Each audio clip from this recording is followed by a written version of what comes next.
O voto do idiota é comprado com Bolsa Família. O voto do idiota é comprado com Bolsa Família. E a Bolsa Família é uma mentira. Você no Nordeste não consegue uma pessoa para trabalhar na tua casa. Quer dizer, porque se for trabalhar, perde o Bolsa Família. Então isso aí é tudo cabresto, voto de cabresto para o governo. Se eu der R$20 para você votar em mim nas eleições, eu posso perder meu registro, ser cassado. Agora o governo dá para 10 milhões de famílias. Senadores aprovaram em 2 turnos e quase por unanimidade a proposta do governo federal de ampliar benefícios sociais até o fim do ano. Gastos dessa natureza não podem ser criados ou aumentados há tão pouco tempo de uma eleição, exatamente para evitar que os governantes abram os cofres públicos irresponsavelmente para conquistar votos. Mas para contornar esse impedimento legal, o texto aprovado hoje prevê decretar estado de emergência. O pacote prevê a ampliação do Auxílio Brasil de R$ 400 para R$ 600 para 18 milhões de famílias já inscritas no programa. E a inclusão de 1.600.000 famílias que estão na fila. Pagamento de vale combustível para caminhoneiros no valor de R$ 1.000 por mês. 900 mil motoristas autônomos devem ser contemplados. Aumento do Vale Gás de R$ 53 para o valor médio de um botijão a cada 2 meses. Além disso, a União compensaria gastos dos estados com transporte público de idosos e que derem incentivos aos produtores de etanol.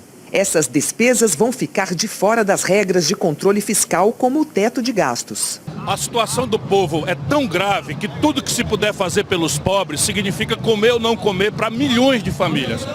Entretanto, isso não pode ser só até dezembro. E a canalice que se votou em Brasília é isso. Sabe, uma emenda à Constituição que permite à população acreditar que vai ser salva por um socorro, mas que só vale até dezembro.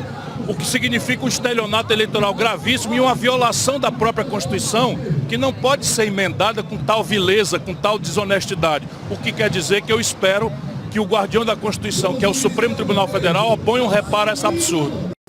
As medidas chegam a 3 meses das eleições e para valer até o fim do ano. Isso gerou questionamentos sobre a legalidade dessas ações, porque a lei proíbe criação de benefícios no ano eleitoral. Em uma tentativa de blindar o Planalto, o relator, com base na consultoria do Senado e em acordo com o governo, decidiu incluir no texto a decretação do estado de emergência, também com duração até 31 de dezembro.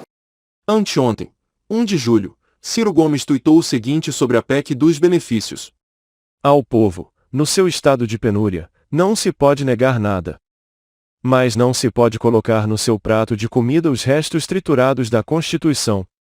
Se continuarmos a fazer isso, seremos uma nação sem lei, sem Estado de Direito e sem democracia.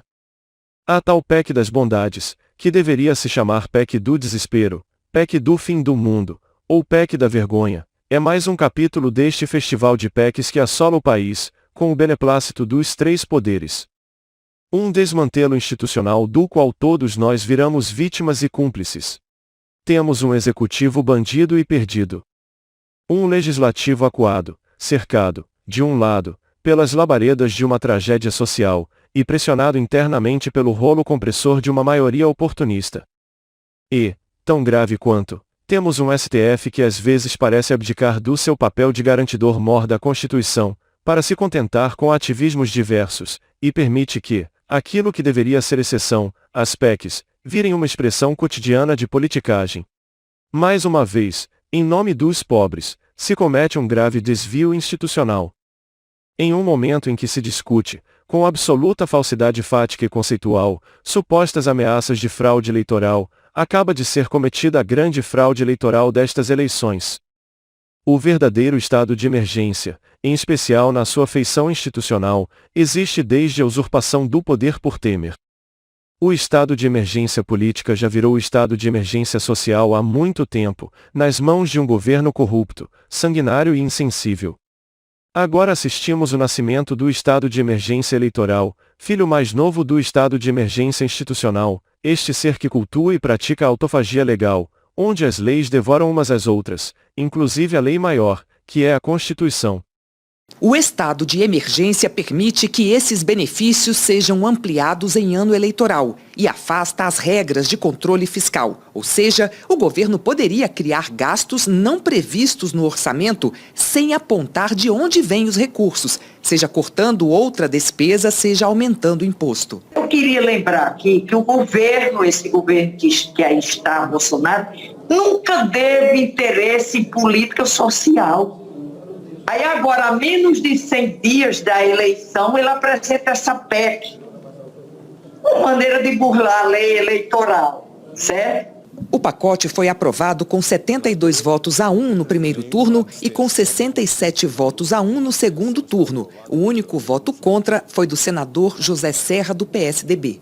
Especialistas afirmam que o estado de emergência não pode ser criado para driblar a lei eleitoral. A lei eleitoral estipula uma série de restrições no ano da eleição e diz que se houver estado de emergência, essas restrições são colocadas de lado para que a população possa ser atendida. Agora, não existe estado de emergência criado apenas para, eventualmente, driblar a restrição da lei eleitoral.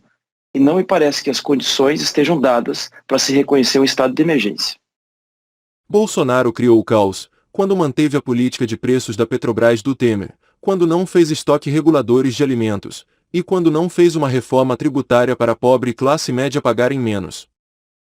Enfim, governou para os bancos e para os rentistas bilionários e agora, aos 45 do segundo tempo, tenta comprar votos do jeito que ele próprio criticava os outros de fazerem, mas não vai conseguir.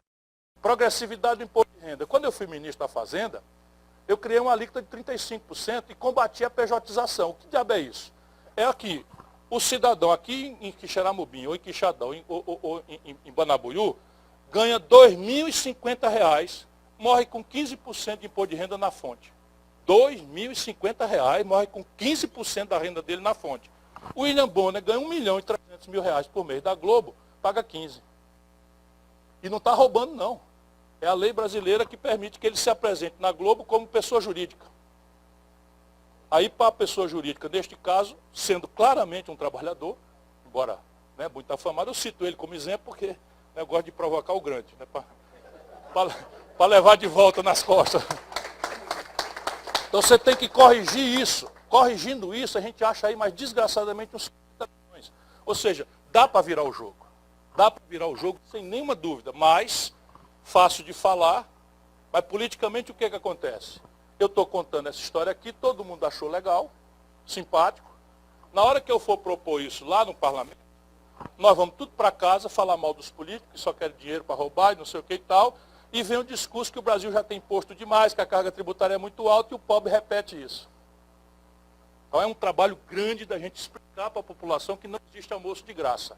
E aí a ideia é vincular o imposto sobre os grandes patrimônios, com alíquota moderada, a um programa de renda mínima cidadã para sempre, acessível a qualquer do povo que dele precise.